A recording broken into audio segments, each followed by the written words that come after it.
Et je crois qu'un livre qui change la vie, c'est ça, c'est un livre qui vous habite. La lecture est indispensable. Un livre qui vous rend plus libre. J'ai décidé que mon territoire, que mon pays, ce serait l'écriture. Dire la vérité ne plaît pas à tout le monde. Nous sommes là, faudra faire avec. Chaque mot a sa propre énergie. On présente toujours les Africains, par exemple, sous l'aspect des gêneurs. Mais quand on avait besoin d'eux pour aller faire des guerres, pour libérer la France, c'est eux qui prenaient les balles devant. J'ai envie d'entendre aujourd'hui, en France, en Occident, une parole poétique, politique.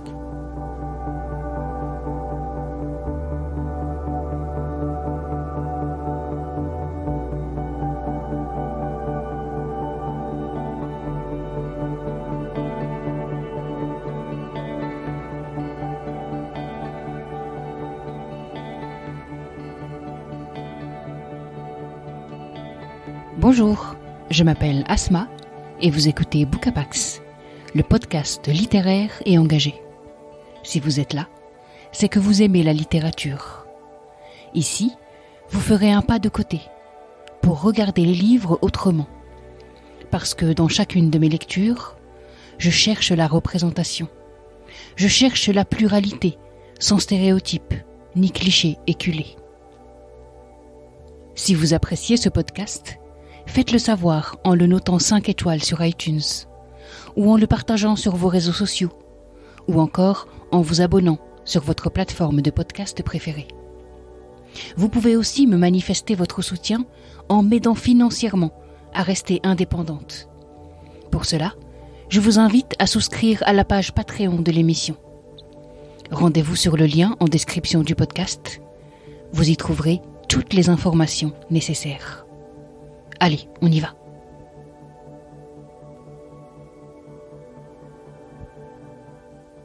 C'est la couverture qui, d'abord, a attiré mon œil. Chez La Grenade, un label littéraire des éditions Jean-Claude Lattès, les couvertures réalisées par la talentueuse Manon Bucchiarelli regorgent de couleurs, d'inventivité, de symboles. Sur la couverture de l'ouvrage du jour, 3 disques vinyles prennent leur envol sur un fond bleu nuit, tandis que le titre s'étale en grandes lettres rouges. C'est un premier roman, signé Julia Piala et intitulé « Quand la ville s'éteint ». Et dès les premières lignes, une écriture énergique m'embarque direction Strasbourg-Saint-Denis, un quartier parisien populaire.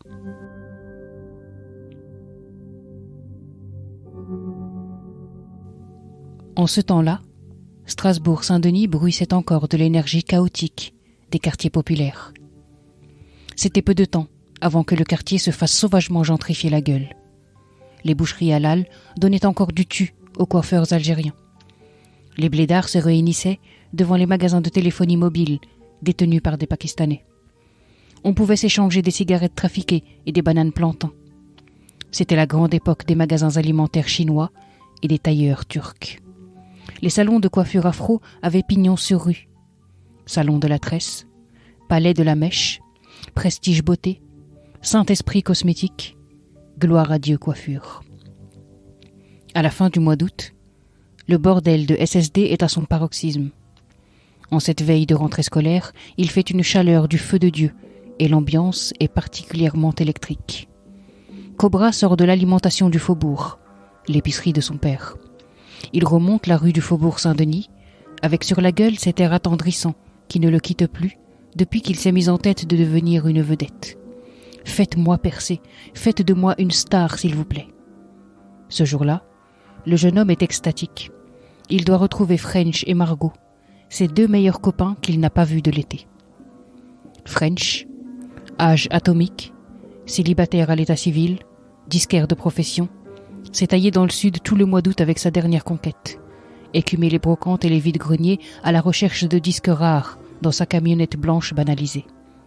La dernière fois que Cobra l'a eu au tel, le mec avait des vertiges après avoir mis la main sur des disques de chants d'oiseaux et de cris d'insectes. Des vinyles de field recording, dégotés pour 3 fois rien chez un vieil antiquaire à Martigues. En état d'ivresse musicale, il s'est écrié « Les Japonais vont t'adorer ». De son côté, Margot, sa pote Gigi, est partie se dorer les pommettes à Calvi, où elle s'est enfilée des gintos les pieds dans le sable, après avoir passé quelques disques on the rocks. À en croire ses photos, l'été a été très hot. Cobra court presque acheter des clopes tellement il est surex. Lui est resté bloqué à SSD, au milieu des putes, des clodos, des pigeons et des schlags. Contrairement à ses potes, des enfants de la balle qu'il connaît depuis qu'ils ont gravé leur nom au compas sur les tables lustrées du collège Louise Michel, Cobra a passé les vacances de corvée, a prêté main forte à son père qui tient une des épiceries du quartier. Des semaines ardentes à arpenter le macadam brûlant, aux côtés de ceux qui ne partent pas en vacances, les délaissés de la République, ceux qui vont au centre aéré et en reviennent du sable plein les poches, du sable de terrain vague, pas du sable de la mer, celui qu'on utilise pour les chantiers, ceux-là même dont parle 113 dans la chanson Tonton du Bled, vous voyez ? C'est avec eux qu'il a frôlé les murs, à la recherche d'un peu de fraîcheur, en plein cagnard citadin.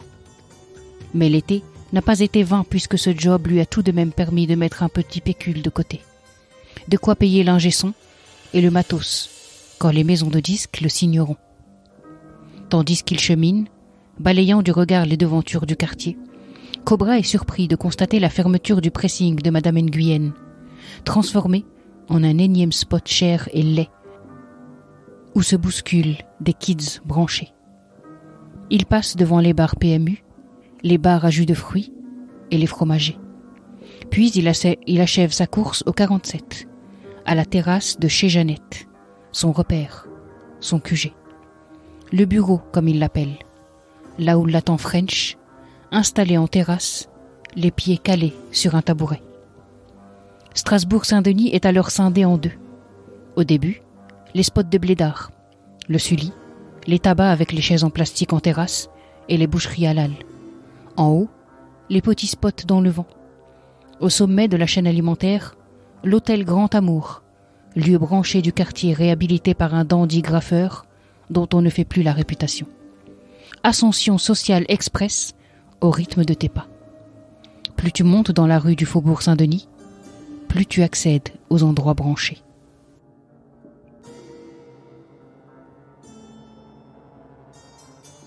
Cobra, French, Margot, voilà quelques personnages qui se dessinent déjà, dans un cadre précis, dans une ambiance particulière, celle d'un quartier qu'on sent d'emblée sur le fil, en équilibre entre populo et bobo. D'entrée de jeu, on sent la bascule. Le roman s'ouvre sur un entre-deux, en plein mois d'août, à la fois assoupi et ouvrant sur du neuf, sur un renouveau. Quand la ville s'éteint, c'est l'histoire d'un jeune homme, Cobra, la vingtaine, qui rêve de réussir dans la musique et le rap. Mais c'est aussi l'histoire d'un quartier, Strasbourg-Saint-Denis, que la gentrification transforme et bouleverse. Cobra travaille avec son père et son grand frère dans l'épicerie familiale, et dès qu'il le peut, il travaille à l'écriture de son premier album. Son bureau, c'est le bar chez Jeannette, où il retrouve ses amis et où il rencontre ceux qui vont le guider aussi. Cobra, de son vrai prénom Hugo, c'est le personnage qui parle à tous les passionnés. Il est épris de son art, il est bouillonnant, il est tout le temps fébrile, et puis en même temps, il est terriblement hésitant. Il doute, il hésite, il tergiverse, il se compare, il avance d'un pas, recule de deux, se décourage, puis reprend confiance, jusqu'à trouver son chemin. C'est donc un personnage qui nous parle beaucoup, et auquel je me suis totalement identifiée. J'ai suivi son parcours en étant chaque fois en empathie, puisqu'il me renvoyait régulièrement à moi, à mes hésitations et à mes tâtonnements. Et si on est autant attaché à ce héros si incertain, si suspendu, si passionné, c'est que l'écriture qui nous l'amène est ardente, fougueuse, furieusement endiablée. Cette opposition entre un personnage qui doute, qui est assez gauche et constamment mal à l'aise, et une écriture qui le pousse, qui bouillonne, qui est tout feu tout flamme, voilà qui rend le texte hyper addictif. Cobra se sent illégitime dans son domaine. Écoutez ce que Julia Piala écrit à propos de ce sentiment d'illégitimité.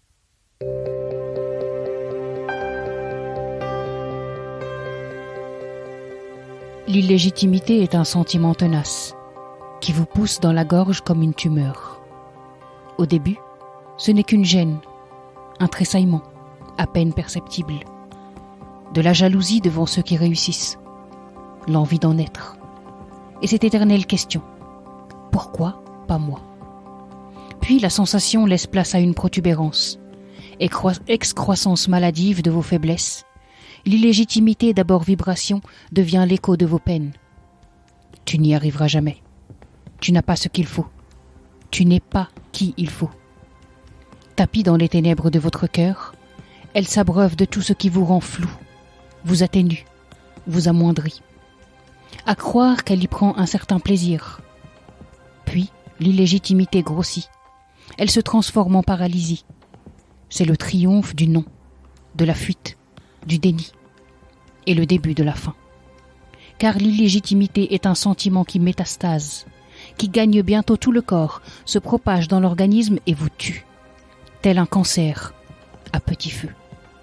Cobra connaît bien cela, lui qui vit à cet instant précis une rechute. Mais ce qui caractérise aussi l'écriture de Julia Piala, c'est l'émotion derrière le rythme qui s'emballe, le sensible derrière l'enflammé. En plus de maîtriser son texte et son histoire de bout en bout, l'autrice s'est inséré un fond douloureusement attendrissant. Les personnages secondaires ont une vraie place, tout comme le milieu musical, avec ses arrivistes, ses chacals, ses figures incontournables, ses femmes et ses hommes passionnés, et ses stars préfabriquées. Il est un personnage cependant qui ne dit pas son nom, mais qui s'impose au fil du récit. C'est le quartier lui-même.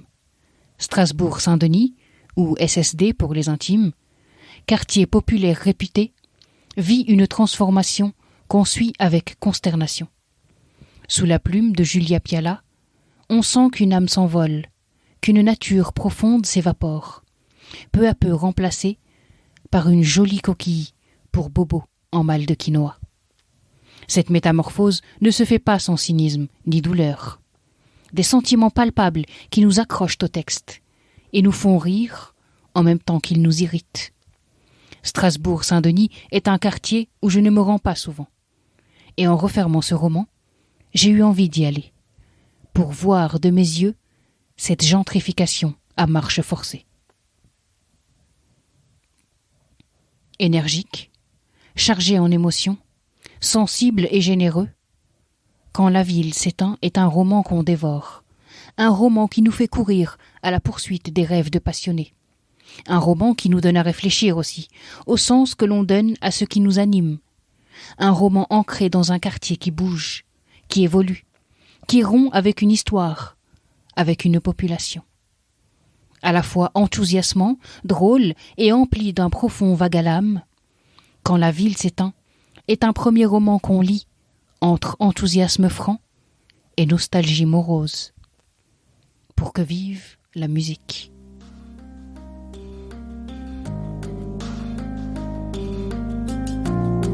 Merci d'avoir écouté cet épisode. Cette émission vous plaît ? Pour la soutenir et faire en sorte qu'elle continue d'exister, partagez-la sur vos réseaux. Abonnez-vous sur Apple Podcast ou sur votre plateforme de podcast préférée. Et n'hésitez pas à la noter 5 étoiles. Merci infiniment pour vos retours, vos encouragements et votre enthousiasme. À bientôt.